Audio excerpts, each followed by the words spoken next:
At 19, Elara Harl walked into a marriage that had been decided for her as if it were a fact of seasons, something people expected to come round no matter what she might wish. The day itself was a blur of faces and linen, neighbors in their plain best, a priest with tired hands, her mother's lips pressed thin with relief and something close to triumph. Elara kept her eyes low. She felt the weight of every look like dust settling on her shoulders, heavy and inevitable. They called it a wedding. She heard the word and thought only of duty and a life she had not chosen. The carriage ride from the chapel to the farm was a long ribbon of dust and quiet. Through the wagon slats, she watched the fields pass, brown and flat like an unturned page.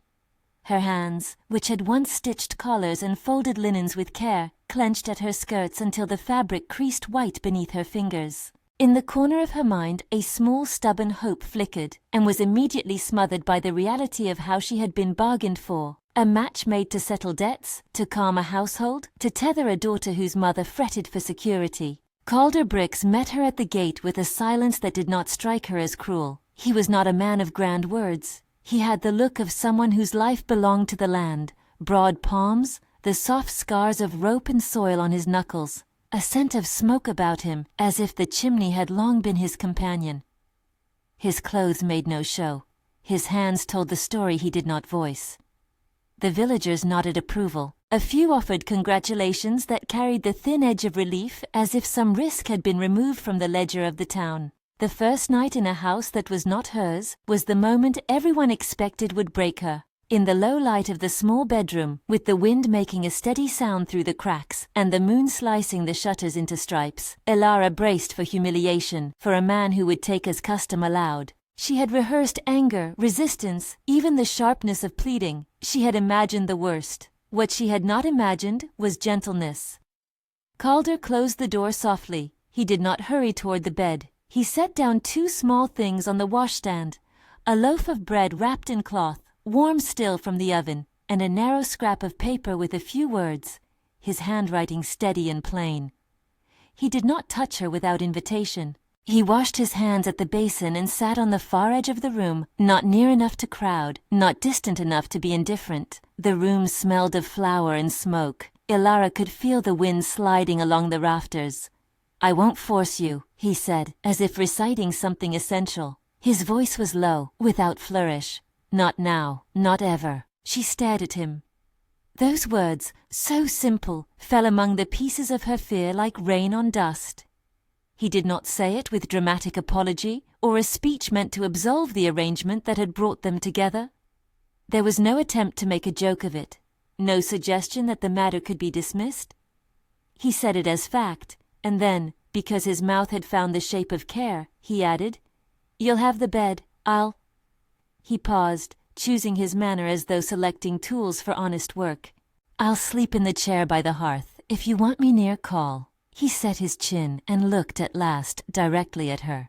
"I will not demand what you will not give." It was not a grand gesture. It was not an apology meant to erase what had been done to her. It was, instead, the quiet binding thing of a promise given plainly, to respect the body and will of another. In a life where much had been decided for her, this small courtesy felt at that hour impossible. Elara let the bread cool in her lap. The crust broke with a small, satisfying sound. When she tore it, steam rose into the cold room like a signal. She tasted it and found it not sweet but honest. Oat and wheat, the kind of bread that keeps hands steady and knuckles soft. Calder watched her, the lines around his eyes slackening a fraction. He did not press her for thanks. He drew his chair closer and took out an outworn harmonica, playing one thin, careful phrase that hung in the air like a question. The sound was modest, like a small bird landing on a windowsill. It soothed her in a way that no words of counsel could. That night, thereafter, something changed. Not instantly, not with the sweeping romance of tales told at fair, but in the slow, honest way that work rewrites a field. The shift began with that restraint, with the courtesy of a man who would not take without asking. It began with a loaf of bread and a harmonica note held in the dark like a quiet benediction. If you love quiet, heartfelt stories, like and subscribe. More tales like this every week. They made their home in a house whose timbers had been seasoned more by weather than by care. The roof creaked in the heat. The hearth smoke had a way of coloring evenings the way a memory colors a face. Calder's world was measured in routine. The barn door took a weight of knocks each morning. The animals called to him in a language he answered without fuss. The land smelled of old hay and rain, of earth turned and left to rest. For Elara, the first weeks were less lived than endured, an adjustment of body and expectation. She learned where the butter lived in the larder, how to carry a pan of soup without slopping, how to thread a needle with fingers stiff from early work. The days were long in a different way than her life in town had been. They held no fashionable hours or whispered company, but a steady, quiet labor that left the mind open like a bowl. Calder's kindness was not dramatic. He did not bring lavish gifts or make declarations in front of the neighbors. He tied a bit of ribbon on her bonnet in the morning. He left a bowl of warm oatmeal by the door when she rose before him, and a short line of ink on the scrap of paper. For when you wake, he set clean water in a pail by the threshold with a cloth draped over it so it would not chill. Once when the winter came hard, he mended a hole in her sleeve with thread drawn from his own shirts, the stitch small and sure. These were the sorts of gestures that weigh more in the long accounting of a shared life than any formal demonstration. Neighbors, those who had known Calder for years, offered small telling confirmations. Jonas Reed, the deputy, was the sort who spoke plainly and liked people well enough to tell it true. He dropped by on errands and stayed for bread, and he never spoke of the match as though it had been a triumph. When Calder's name came up, Jonas would tip his hat and say, "Good man, keeps his word." His manner was short-handed but sincere. His endorsement comforted Elara in a way that social approval in town never had. To hear a man whose life was public and practical speak kindly of Calder meant as much as any ribboned accolade. Elara watched quietly as daily life stitched her to a place. She found herself learning to see the tenderness in small acts. The way Calder's hands eased a frightened mare, the way he remembered soup exactly to her taste, the soft way he closed the door behind her when she set her back against it after a long day. He asked her opinions about the fence line, the seed he meant to plant, the place where the patch of wildflowers might be left to bloom. He did not regard her as a helper to be ordered, nor as property to be displayed. He asked, and then he listened. There were moments when fear still rose in her like a tide. She had been given in marriage against her will. The law and custom had been arrayed against her private hopes. Yet the steady rhythm of small mutual acts, calendars of bread baked, gloves mended, words shared by the fire, began to form a scaffolding beneath her feet. Trust was not a single event. It was a pattern, a daily stringing of tiny events that over time held more weight than the many proclamations that had preceded them. She discovered pleasures she had never expected. There was satisfaction in the way dough responded beneath her hands, how the bread rose under her care in a pan greased with a little of Calder's butter. There was a quiet joy in the sound of his harmonica at dusk, the tune low and human, as if his music were a map of what the day had left unsaid. Evenings when the wind sent the shutters rattling, they would sit near the hearth and talk, not of grand plans, but of the small things, which calf would come first, when the plum tree would flower. He told her, one winter night, about the first time he'd fixed a fence post on a cold, ungrateful morning, and how he'd felt a strange, stubborn pride when it stood firm against the next wind. She laughed at the image, and the sound surprised her because it came steady from a place that had been bruised. Time did what time does. It altered the sharp edges of memory, filling margins with new marks. The town still had its gossip, and now and then someone would look at Elara and think of the bargain that had brought her there. Her mother, Edith Harl, remained a presence in her life, whether she sent letters or simply watched from the house in town. The letters they exchanged were brisk and often practical. Edith's ink sometimes appeared stern with expectation. She had married her daughter with an eye toward security, toward the ease of social standing that would come from the match. To see Elara kneading bread was not what Edith had in mind. There came a day, an autumn that smelled of smoke and decaying leaves, when a letter arrived that carried the weight of old expectations. The seal was Edith's, the handwriting familiar and sharp. She wrote of propriety and of the opportunities that had been wasted, of the acquaintances at the manor who expected her daughter to be seen and to bear herself with a certain dignity. The letter did not come with a request as much as a command. "Come home," Edith wrote. Your father's sister is in need of a companion, and there is talk of a match more suitable than this. You should not live as if you were forgotten." Elara read the letter by lamplight, the page trembling in her hands. The words were like the old hurt disguised as counsel. That night she did not sleep. She sat at the window and watched the stars come out, small and indifferent in the wide black bowl of the sky. The wind pushed its cold through the slats, like something keen and patient. She thought of the bread in the oven that morning, of the way Calder had set a cup of tea beside her, and left a scrap of paper with the single line, "You decide what is best." Myriad small details that had no power to erase the truth of how her marriage began nevertheless cast things in a new light. A loaf warmed by hand, a harmonica note played because a tune felt right, a pair of gloves mended and left on the bed. When she told Calder of the letter, she expected agitation or the sort of anger she had felt when first brought to his farm. Instead, he folded the paper, placed it between the pages of a book, and looked at her without haste. The lines of his face did not harden. He offered no command, no pleas. "If you choose to go," he said, "I will not stand in your way. I will not make this a harder thing." His voice was such that she could not help but hear him as he was, a man shaped by certain stubborn decencies. That was the moment Elara felt agency stir inside her like a cautious bird. To be allowed to choose, explicit permission that she might leave, was a strange dignity. She paced the yard, hands thrust into her apron pockets, the dust of the path climbing around her boots like old questions. She thought of town, of the neatness and the chatter and the place of name and title that had been so important to her mother. She thought of the farm, the way Calder's hands had worked to make room for her life there, the simple ways he honored her will. She chose to stay. Not because she felt a quick surge of love that washed the earlier injustice away, but because staying was a claim, a decision that came from her own desire to see whether what had begun in small, steady ways could become something she would make into a home. The choice was not a surrender, it was an act of quiet courage. It meant accepting an imperfect past and deciding the terms of a possible future. When she told Edith, the reaction was predictably sharp. Mother's face flushed not with anger, but with wounded pride. "You will throw away your standing for that field?" Edith asked, the words quick and imperious.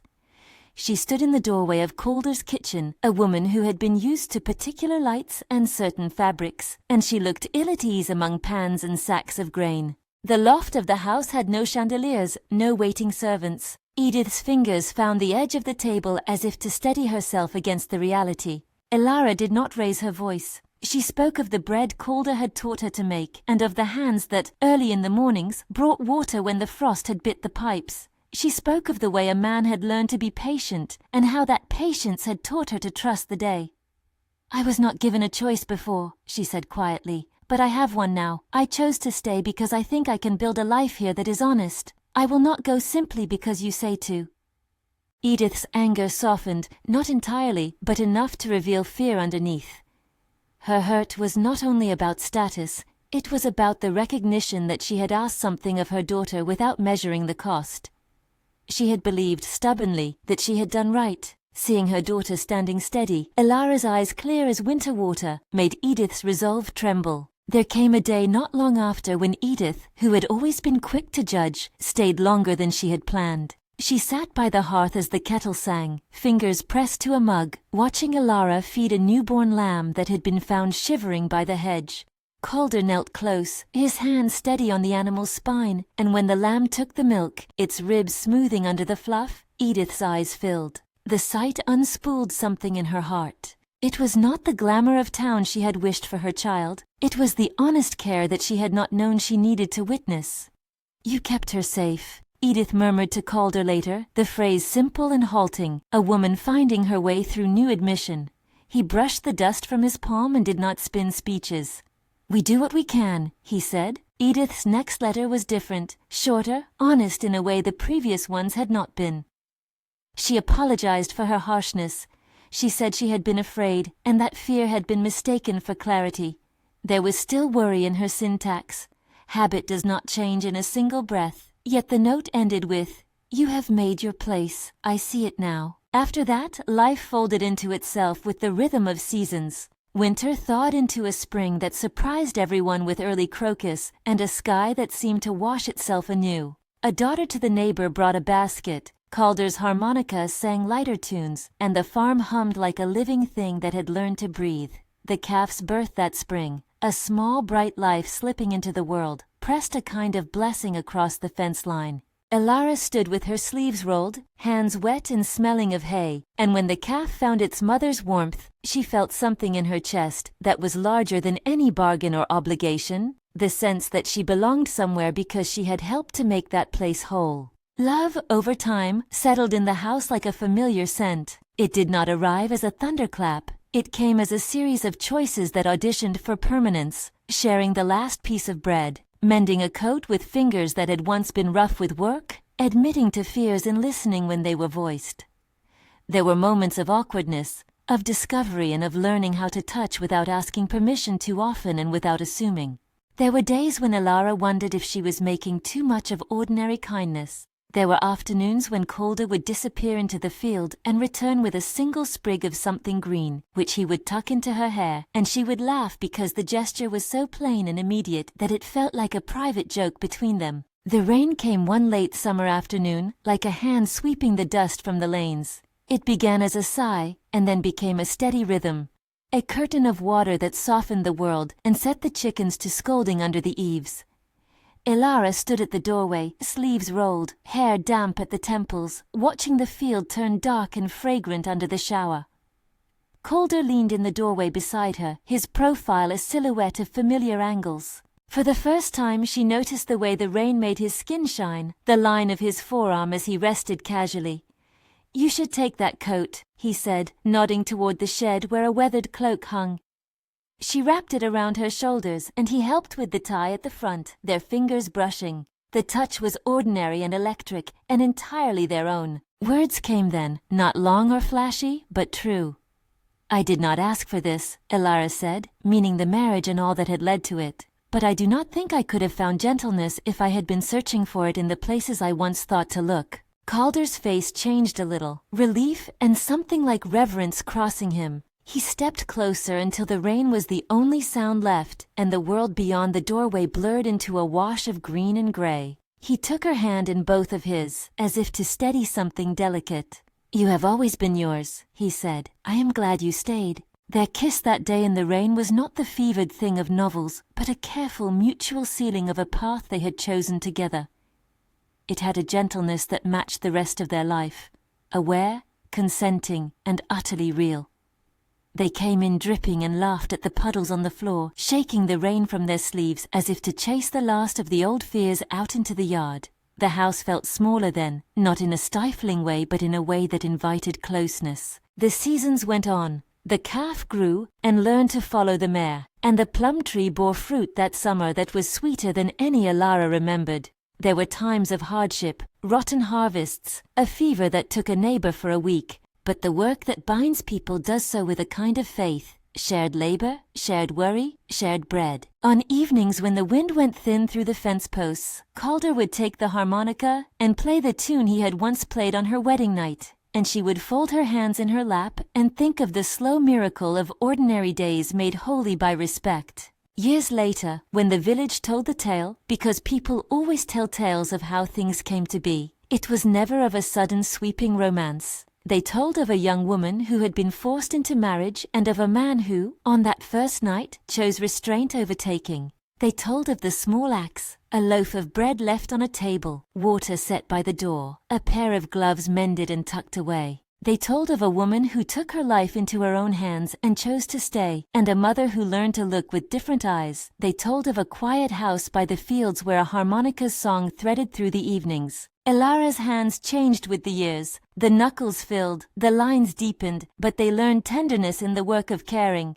They became hands that could coax dough and hold a newborn chick and stitch a tear without fuss. Calder's hands remained the hands of a man who worked the land, calloused, sure, but softer when they touched her, as if the earth itself had taught them gentleness. The gloves he once handed her to warm her palms sat now on a shelf, worn and patched, relic and proof. The farm was not a fairyland. It had no gilded rooms, no grand visitors. It had a simple kitchen table scarred by use, a hearth that smelled of countless dinners, and a yard where the fence needed mending more often than not. It had mornings when their breath fogged the air, and evenings when a wind would get under the eaves and whisper of things that needed fixing. It had, too, laughter that came without effort, and a quiet companionship that meant neither of them felt alone. Years later, when Edith came for a visit and saw her daughter moving about the kitchen with a steady lighted air, she sat beside the hearth and wept in a way that made no blame left. Her tears were for the pride she had lost and for the contentment she had not expected.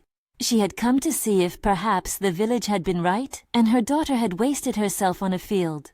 Instead, she found a home where a woman's life was full and chosen, where the heart had been given every chance to bloom. On an autumn evening, not unlike the one when the letter had first arrived, Elara and Calder stood by the fence and watched the sky take on a high, sharp blue. The wind lifted the hem of her skirt and set the dust skittering in small eddies. They did not make speeches, they did not need to. Hands found hands, and the contact was its own concord. The farm hummed around them, animals settled, the barn door closed, the light going slow and precious through the kitchen window. "I have no regrets," Elara said, and the truth in her voice was as steady as a plow furrow. It did not mean the past had been painless. It meant she had chosen how to live amid the pain and the good. Calder's answer was a nod and a soft squeeze of her palm. He had given her the chance to decide, and she had chosen them both, the land and the life they had built upon it. When people ask how love begins in the most unlikely places, there is no single answer.